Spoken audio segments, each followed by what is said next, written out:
This is the Alphabet and Grammar of Geometry. Preview Video 1.2, Part 1, Geometry Alphabet.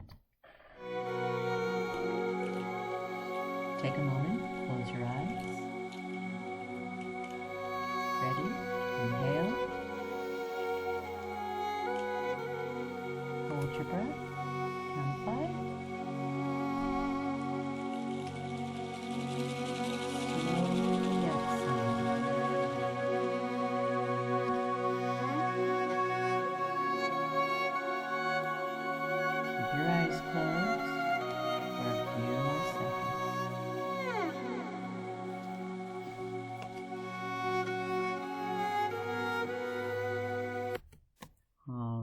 We are now on this page. Make sure you get date, time, location, parental sign off.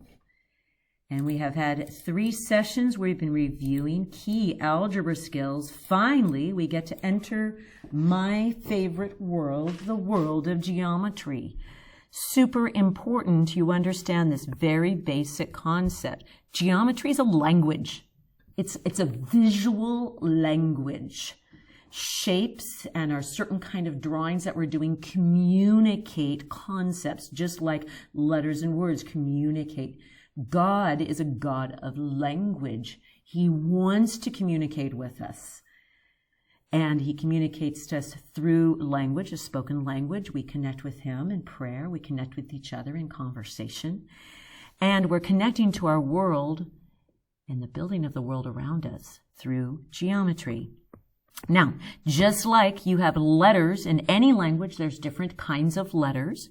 We actually have letters in geometry, and those letters are a point, a line, a segment,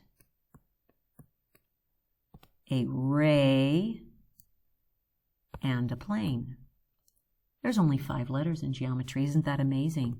But before we talk about the letters in geometry, we first have to just say a quick word about the concept of dimensions.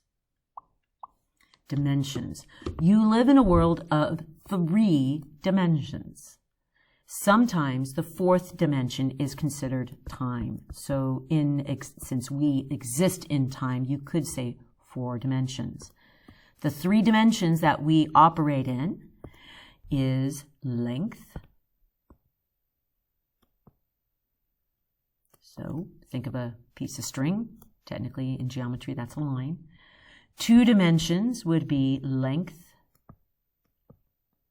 and width.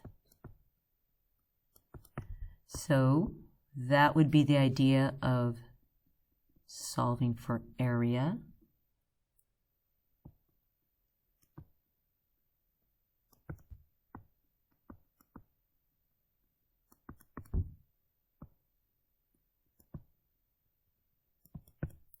The 3rd dimension, of course, is things that have length, width, and height, or length, width, and depth.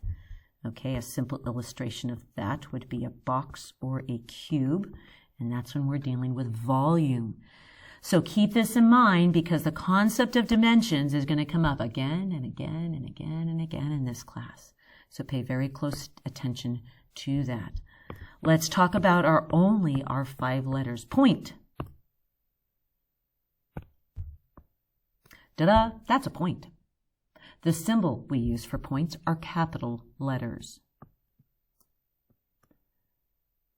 We use only capital letters for points. Lowercase letters mean different things, so make sure you're using a capital letter. Dimensions. A point has no length, no width, and no height. Technically, it's a position not even existing in physicality, if you will. So it has 0 dimensions. So here it says draw a point R.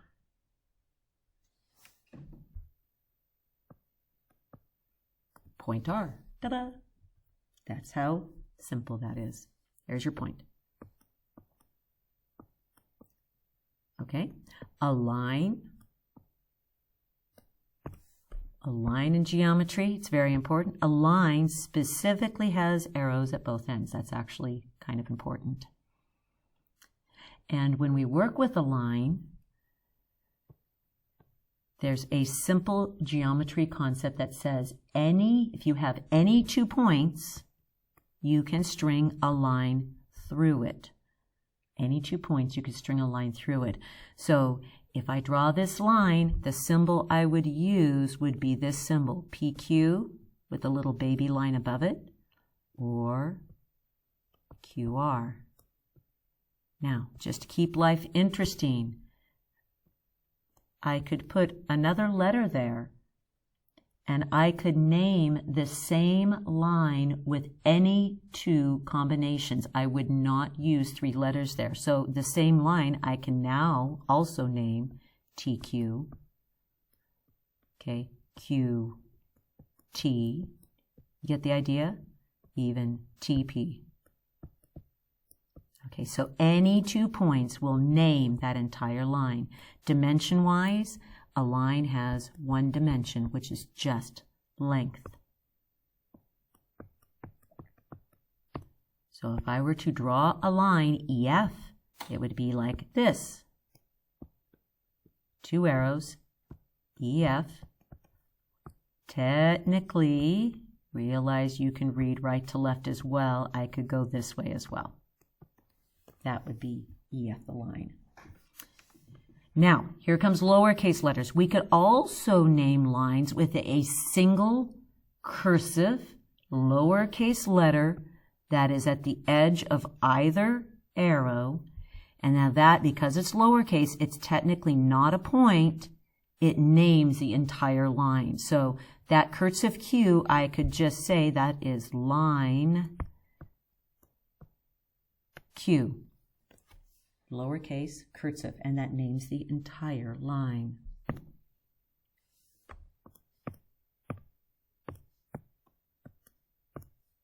A segment, of course, is just a piece of a line. So there's your segment. You can put the 2 points at the end, it doesn't matter.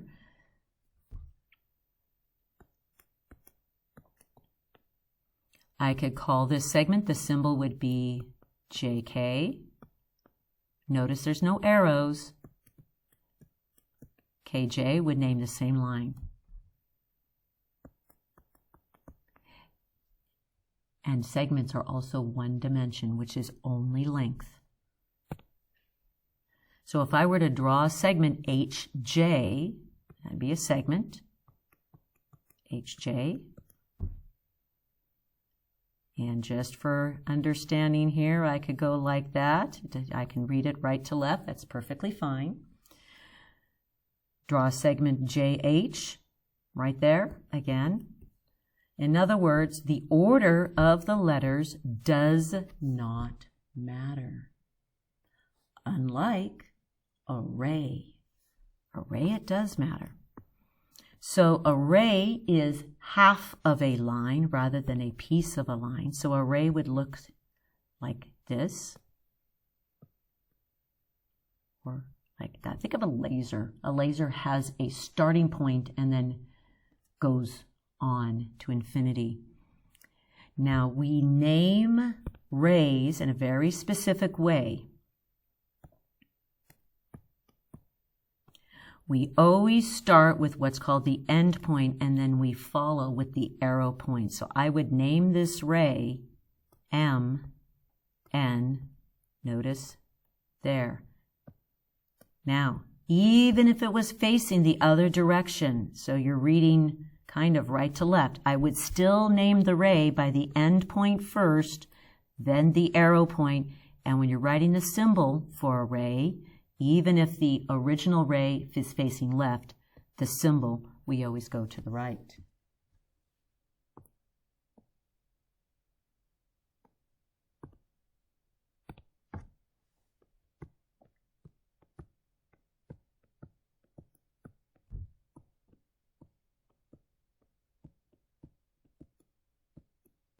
Okay, so it says draw a ray P, Q. Notice P has to be the end point.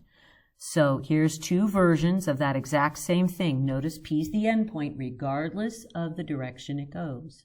So that is correct. And then it says draw a ray QP. Now, unlike a segment or a line where you can interchange those, you can't in array because this communicates something distinct. Now, the Q is the endpoint.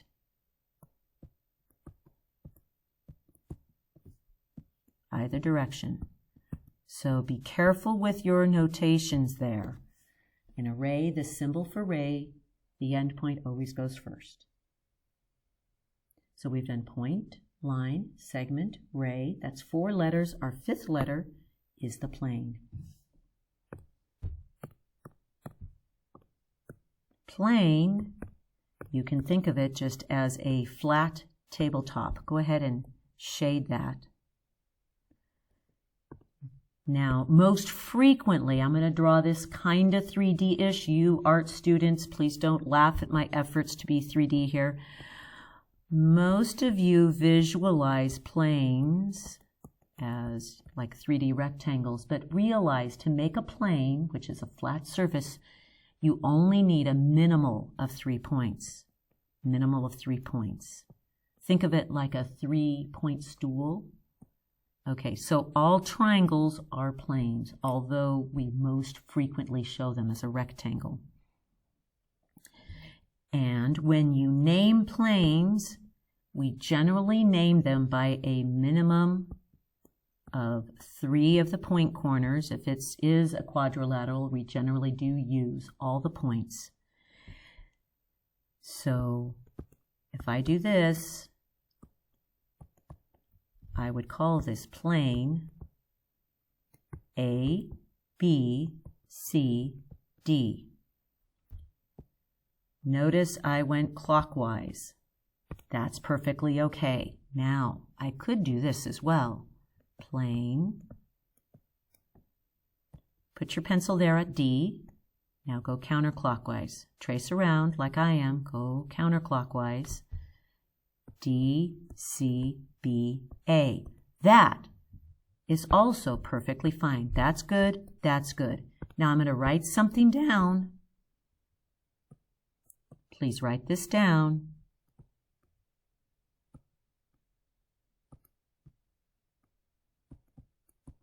Okay, I'd like you to write that down. A, B, D, C.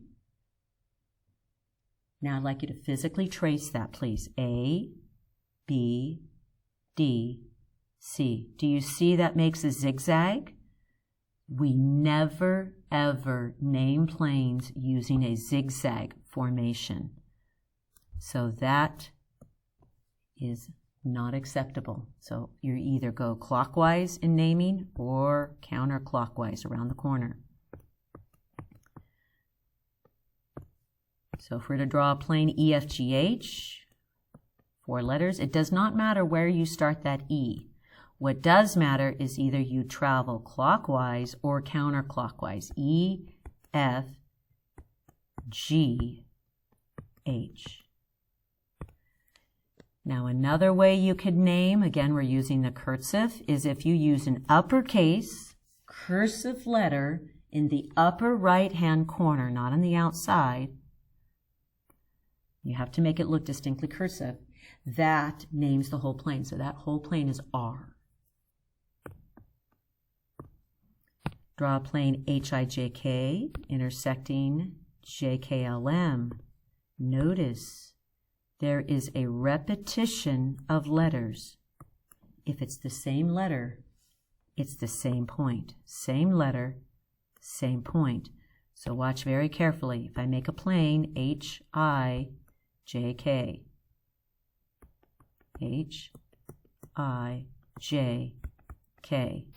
Notice I went clockwise. JKLM, JK, that means it's hinged. If they have the same letters, they share the same points. Now here's a little bit of grammar. Grammar tells you how to put things together in language. Collinear. Linear means line. Collinear means on the same line. Coplanar means on the same plane. Okay, very important skill in the next few minutes. When you read in this math class, you will never use just your eyeballs. You will read with 3 body parts 3 times. Which means, what I mean by 3 body parts, you're going to put your finger on the paper or the screen, whatever we're doing. Of course, you use your eyeballs, but I want you to move your lips and read out loud at the same time. That's your 3 body parts. You're actually going to read every single problem 3 times. I'll show you that in just a moment using these 2 steps. Let me demonstrate this for you. 3 body parts 3 times. I'd like you to put your finger right at that word on, physically on the paper. Ready? You're going to read this with your lips speaking out loud and your finger tracking with my finger. Go. On, plane H, draw a coplanar line, PR, with collinear Q between points P and R. Then draw a coplanar ray, PT, and ray, MQ. 3 body parts 3 times. That was reading number 1. Reading number 2, we go back, we either underline or highlight the key phrases. We have a plane. We have a line.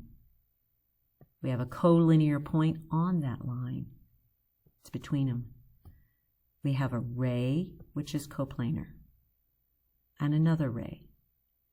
Those are the key words. That's pass number 2. You filter. Pass number 3.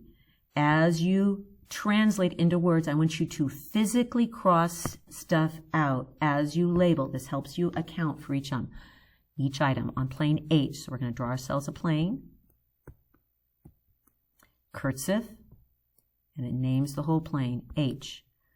Coplanar line, PR, so it's a line and it's on the plane. Capital letters. It doesn't matter if I label that the other direction. Notice I'm crossing stuff out as I account for it. Q is collinear, which means it's on the same line, but between P and R. It did not say it's in the middle. It just says between, so I avoid the middle. Draw a coplanar ray, so on, and notice P is the end point. So that means we start at P, and it doesn't matter if I go right or left. I draw a ray, and my arrow point is T. And I have another ray, MQ. And you're like, wait a minute, it starts with M. Where did M come from? So that means you have to introduce another point because M is your end point. Q is your arrow point. Look at that, friends. Now I could have easily put the M above the Q and gone downwards. That's fine. Read with 3 body parts 3 times. All right, friends, this one you're going to do on your own. Put your finger on the paper, read out loud. Pass number 1. Pass number 2, filter the key words. Pass number 3, translate into a diagram, cross stuff out. Ready? Pause the video. One of the key skills in geometry is learning how to visualize your world. Now, your entire image here could be rotated, but here's the key things. You should have a red pen to make note. Again, a red pen to make note. What did you do right and where do you need some help? E, F, G, H, F, G, J, K. Notice it's hinged. It's hinged. And here it's also hinged at H, G, going this way. So we have ourselves a box going on. E, F, E, W, X, J are collinear. They're on a line. And the line is called line Q. So you should have arrows. And Q is lowercase cursive. All right, make note of what you got right. Put a little smiley like, I'm so proud of myself. Or make yourself a little note what you need to remember next time. Now, take a minute. And I'd like you to attempt explain to somebody else or recap to yourself, what does it mean when I tell you to read with 3 body parts and 3 times? And what are the 5 letters of geometry? Relate that to somebody else or to yourself over the next 45 seconds.